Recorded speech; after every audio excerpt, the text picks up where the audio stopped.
Hello, I'm Rachel from Douentza Garden in Ireland, and you are very welcome to this video. It's a plant haul, as you can see, and I have bought 24 new perennials, all perennials, most of them for sun, some for shade, and all to be planted in my garden. Fantastic. So let's go through them and have a look.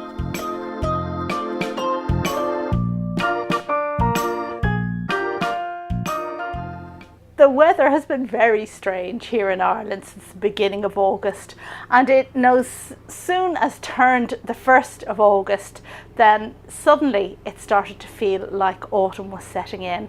Just something about the temperature in the wind and the way that the plants start to react to what's going on around them in the environment. And I must say, I do not like autumn. It is not my favourite time of year. It always makes me a little bit sad. So I decided on a little bit of retail therapy to boost me and to boost my garden. Not that it needs boosting really at the moment, it's looking really quite good, but I have cleared up some spaces where new plants are needed. So it was definitely time to pay a visit to my favourite nursery, Kilmurry Nursery in Gorey, and I've visited them several times before. You'll see the videos on my channel. So I've got plants here from two major hauls, one today at Kilmurry, and also I bought some plants from Ballyrobert Garden in Northern Ireland, which we'll have a look at too. Very nice plants indeed. Okay, so I can't wait to get dug in and get started, and it's so difficult to know where to start, but I guess a good place might be with this tall pink giant that you see. Now, those of you who watch my garden tours will know that I already have this plant, and this of course is Douentza personata, the tall hardy Douentza. Douentza's being normally little kind of ground cover plants that come up maybe an inch or two, and some are flower all summer long. They're really good like that, but they're not hardy and they're not tall. But this, my goodness, this is hardy and this is tall, and I have two already in the garden, and now I've bought 3 more. And this is a new cultivar called Hopleys. I don't know too much about it, but it looks pretty much like the ones I have already. A fantastic, wonderful plant that shouldn't be cut back until spring, and then it is perfectly hardy. And I'm going to put, well, I have a couple of places for these. So the border in front of the greenhouse where I already have a Douentza personata, I'm going to echo it by putting a second one further down in the border, and then over in Josh's garden where I've gone with a pink theme, that's where the other 2 will go. So if you don't know this plant, I highly recommend it. It really does flower all summer long, which is just amazing for perennials. They really don't do that, and I generally dislike the labels which say things like flowers from June until September, which we all know is an absolute lie in most cases. They mostly mean that it's going to come into flower at some stage during that time and finish at some stage during that time. But this guy does go on the whole time through. Douentza personata Hopleys. And then, oh my goodness, you are not going to believe what I managed to get my hands on. I nearly fell out of my standing when I saw this in the garden centre. I gave such a gasp that the owner, Orla, she said, "Are you all right there?" And I said, "Yes, well, I am, because I have found Linaria Dial Park." Now, if you garden in Ireland and if you follow the many Instagram accounts of Irish gardeners, you'll know that this plant here is a firm favourite. A firm favourite with the likes of Patana Garden and Ardon Garden. We all grow it if we possibly can, but it's like gold dust. So hard to source, so hard to get your hands on. So when I saw that they had it in Kilmurry, I picked up 2 because I absolutely had to. Now, they do have a few left. They're not on the website, so if you look on the Kilmurry website, you're not going to see it listed, but if you get your ass along there, you should be able to pick up some. They don't have a whole lot in stock, but seriously, you know, what's not to love? A fantastic, I suppose it's not a plant that's going to be center stage, but it does such an amazing job of complementing colour schemes that are already in the border. And love it to bits. So glad to finally get this into my garden. I also managed to get my hands on another linaria, this time a white one.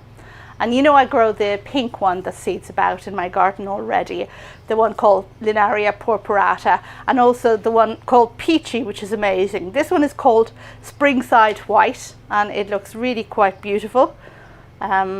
Tall spires, lots and lots of small flowers, and I think that's what it's all about for me at the moment. Lots and lots of small flowers which complement whatever else is going on in the border.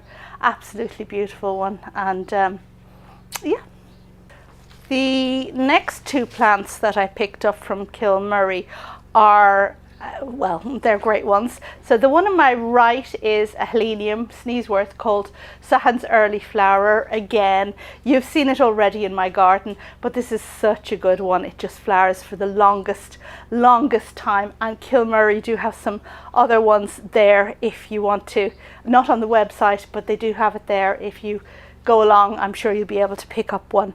And a Monarda. So this is a red Monarda, which I've gotten for the new red border that I'm about to plant up in spring. And this one is called Jacob Klein, a highly recommended one, and it is just about to come into flower.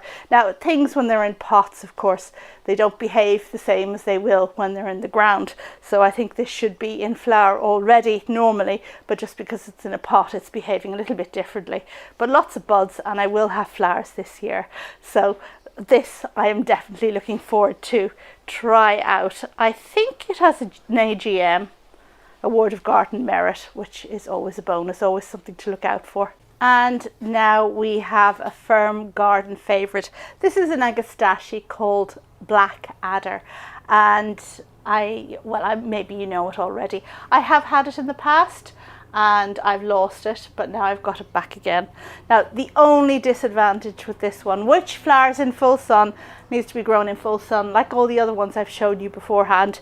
The only disadvantage with it, as far as I'm concerned, is the foliage, which does look like nettles. But I'm going to plant this in the red border, the new red border that I'm curating plants for at the moment. And there's going to be some purple in there as well. So these fluffy heads are going to look fantastic in there. Agastache Black Adder. And now on to two Coreopsis, one of which is down here on the floor.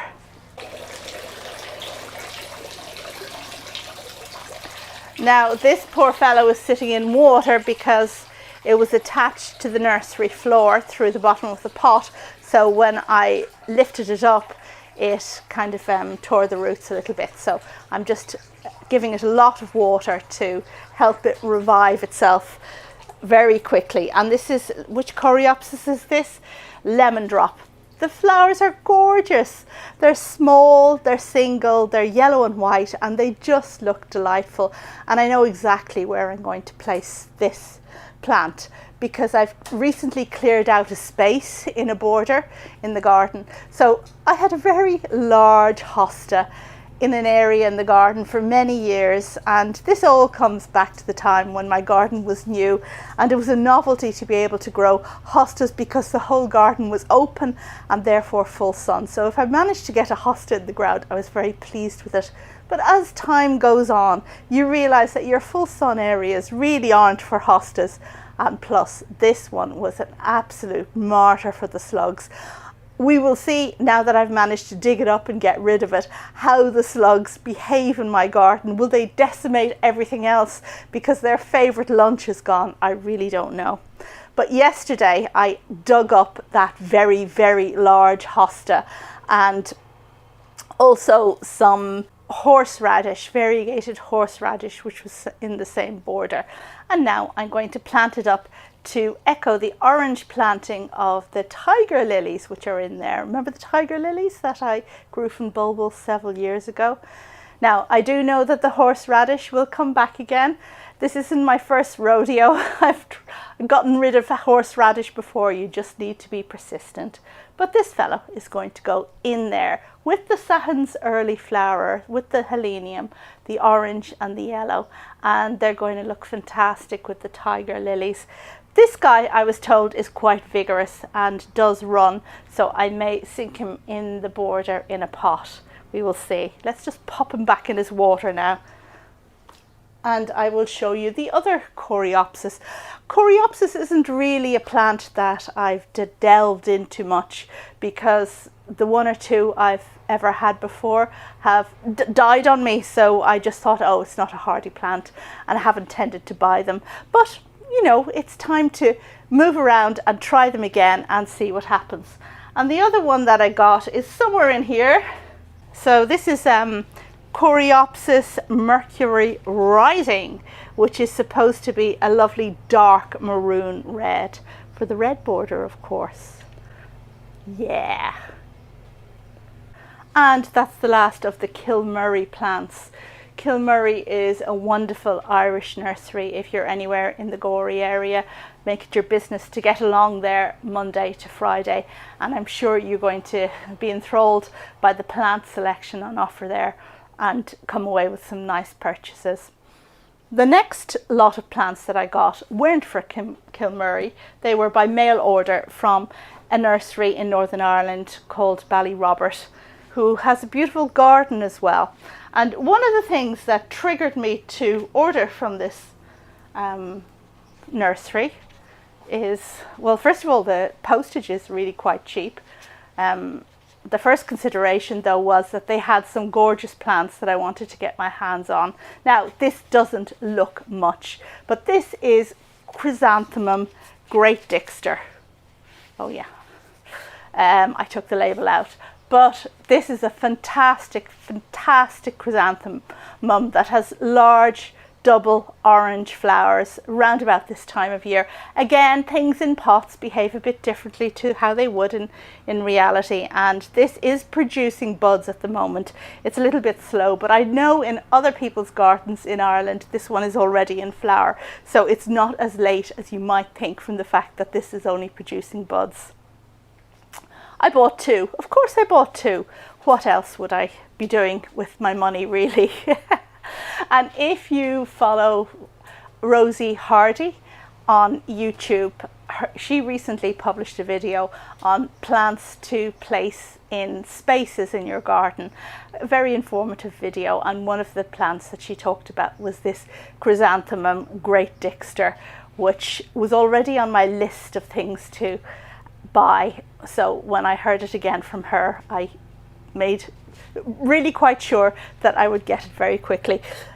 Where am I going to put it? Well, the orange obviously isn't going to go in the red border, but I do have some spaces here and there in full sun where I know this is going to look fantastic and just brighten up the garden this end of the year. And the garden is looking great at the moment, so don't worry, you're going to get an August garden tour before very long.